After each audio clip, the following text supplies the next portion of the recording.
Hey everybody, today's tutorial is going to be our introduction to CAD drawing, and the figure that we're going to be focusing on is model example number one, which was our first figure we modeled in Onshape. So as you can see in the image here, when we built the part in Onshape, uh, the view that we are currently looking at is isometric view.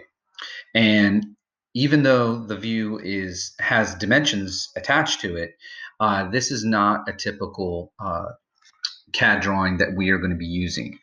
We are going to be creating what's called an orthographic 3-view drawing. And we're going to be, again, using Onshape to do that. So let's go ahead and get into Onshape. So you want to make sure you're logged in. And what we're going to do is we're going to open up model example 1.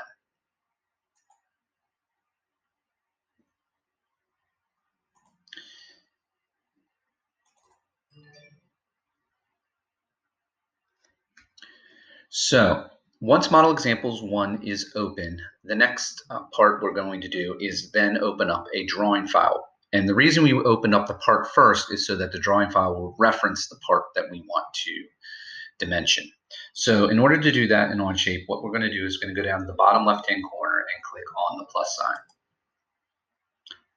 And then we're going to select Create Drawing.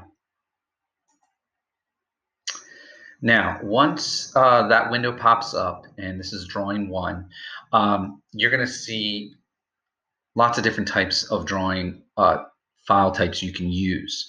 Now, once you start creating them, it will open up your recently opened, but you can see if we click on the Onshape feature, how many different types.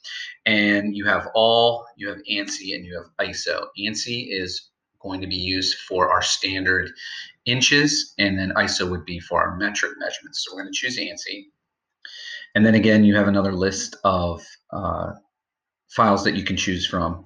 And we're going to actually go down to where it says ANSI C inch. Click on it once and it'll bold it, and then you're going to click OK.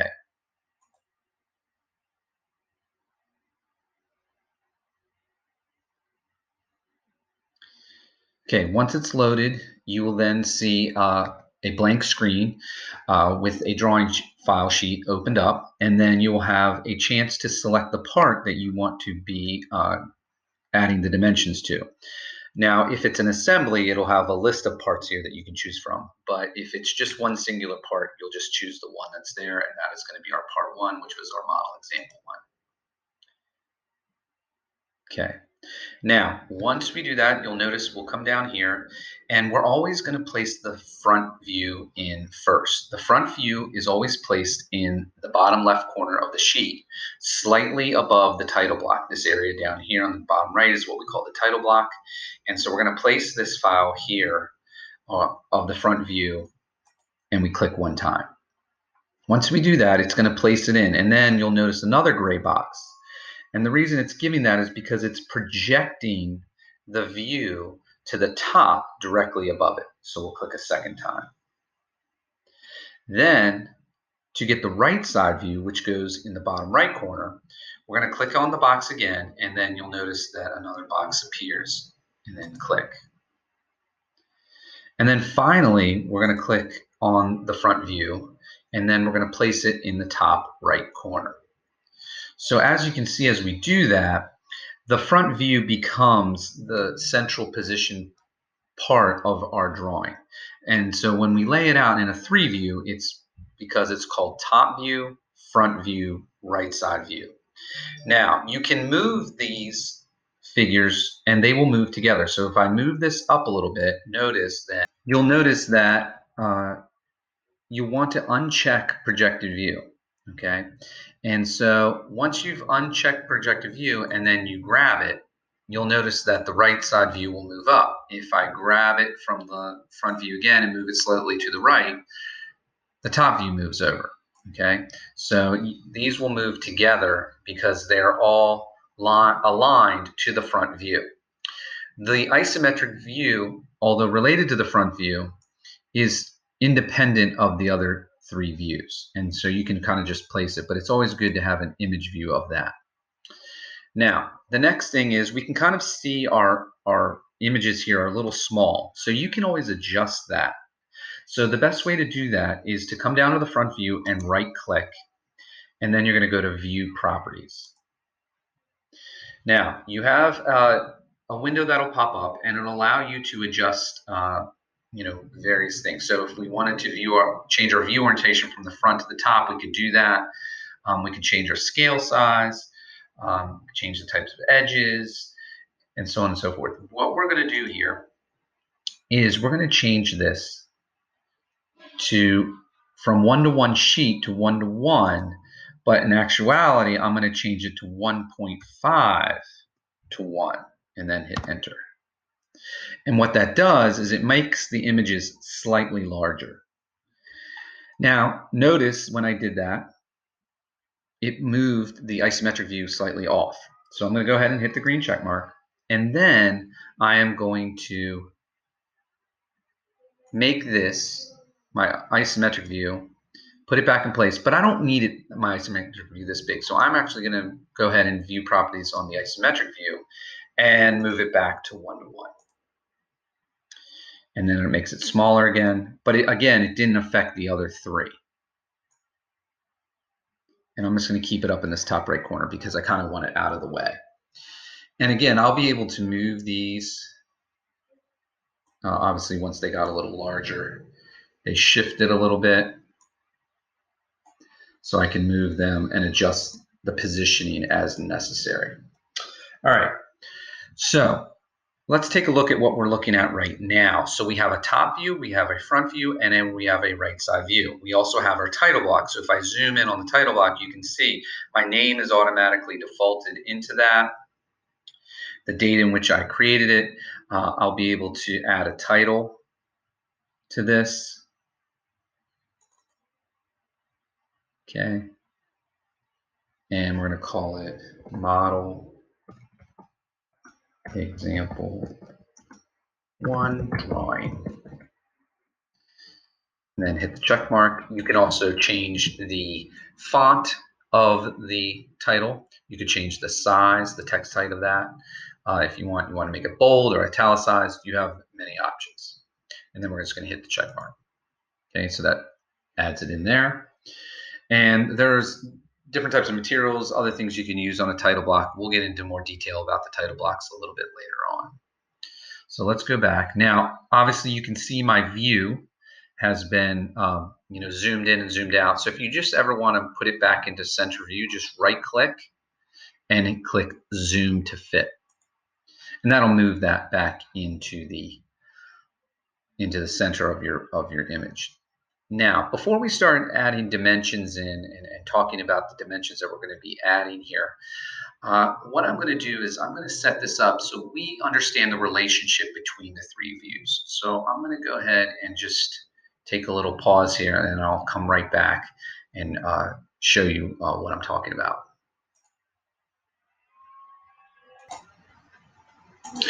Okay, so now let's take a look at our drawing here. And what I've done is I've added some dimensional allocations to each view. And let's start with the front view, since that's our base view here when we're doing a 3-view orthographic projection. So notice, what we need to understand is the relationship between these dimensions in each one of the views. So we're referencing this part here, but in this view here, in the front view, the dimensions that we're going to be including are the height and the width dimensions. Okay. In the top view, the dimensions that we could add there are the width and the depth dimensions. And then on the right side view, we have the height and the depth dimensions.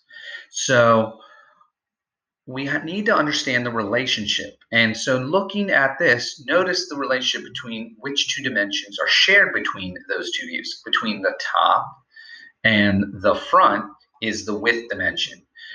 What's shared between the front and the right is the height dimension, and between the top and the right is the depth dimension. So what that does is that tells us that we could put two sets of dimensions on either one of those views. So we don't need to put them on both views. We just can put them on either or.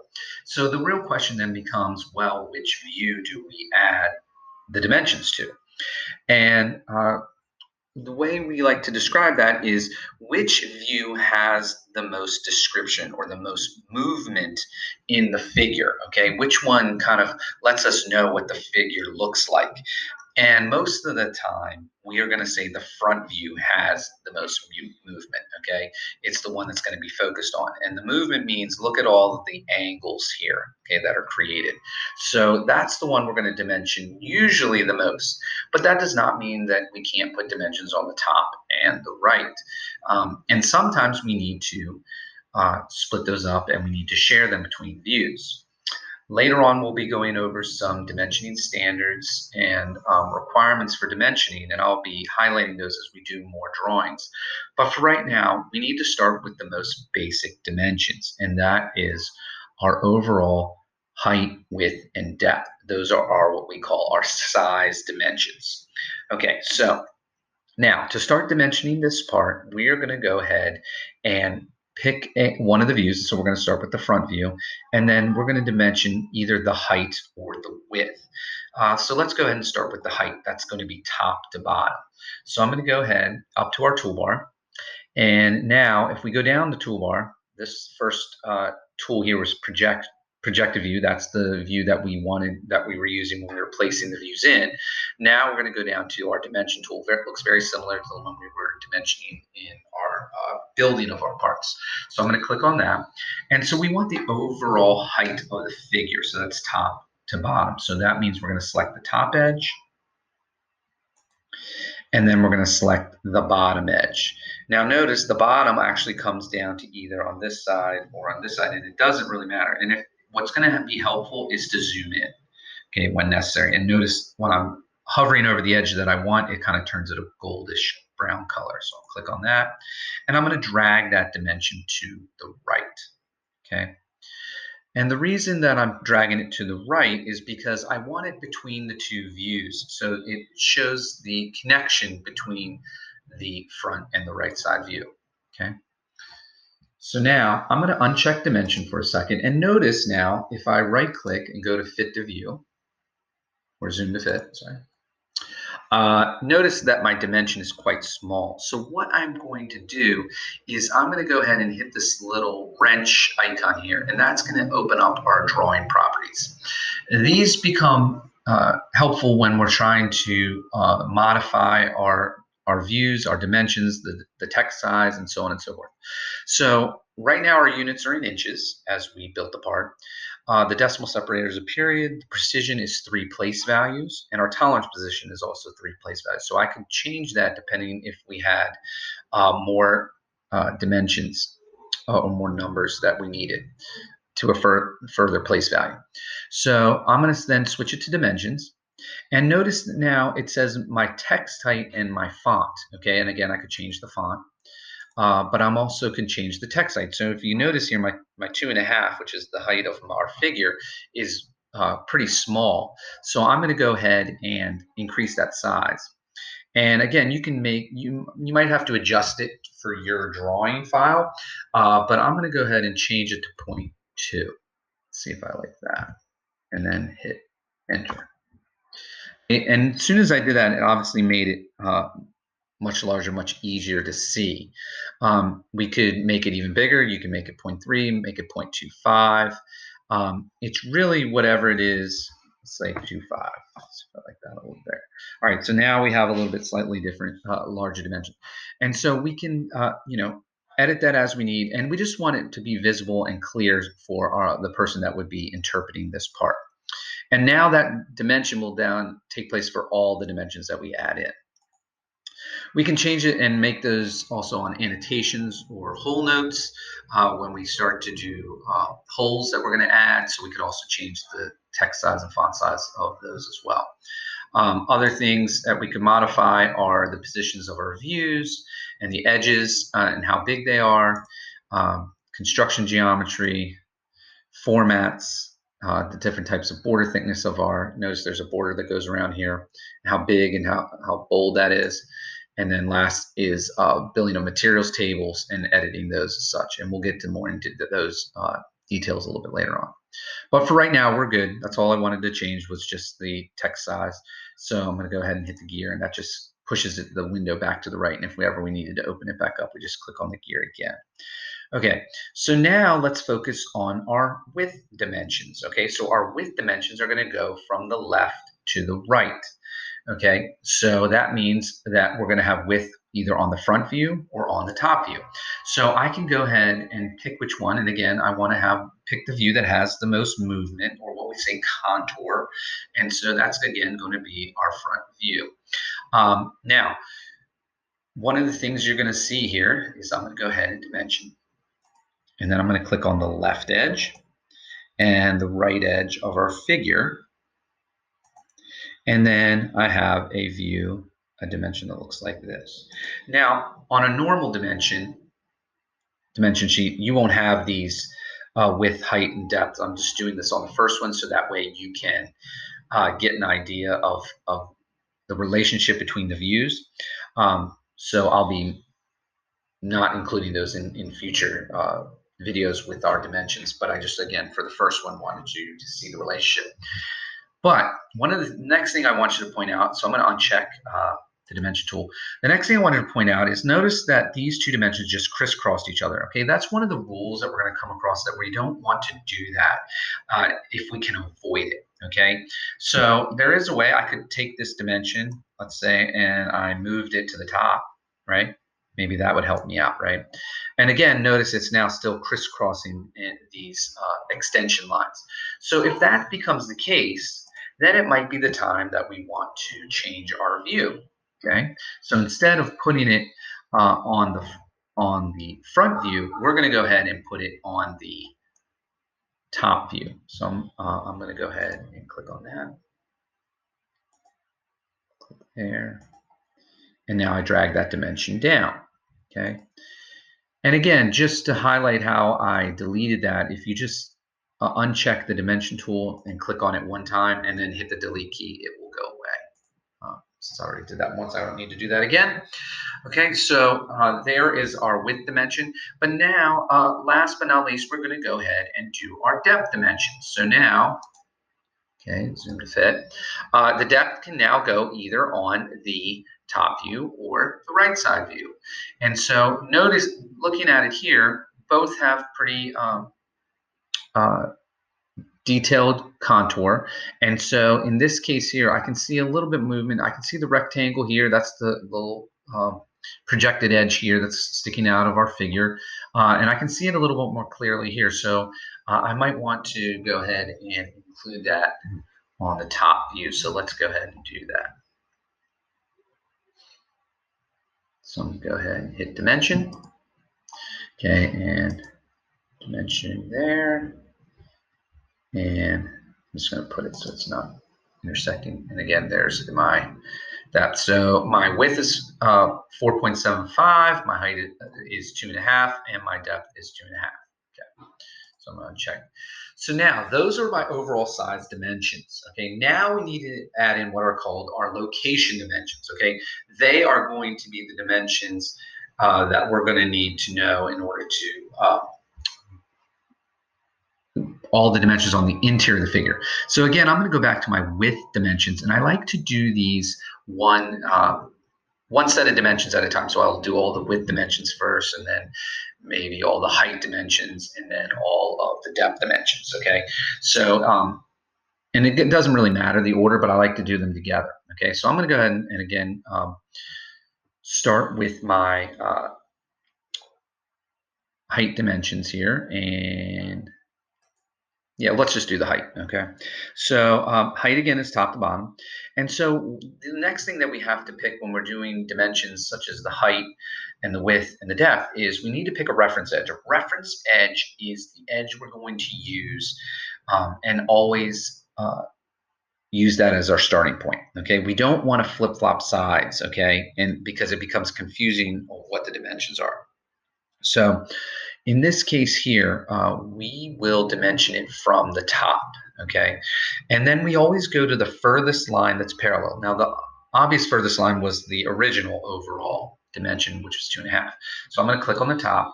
The next edge that's furthest from my part is now this bottom edge of our figure here.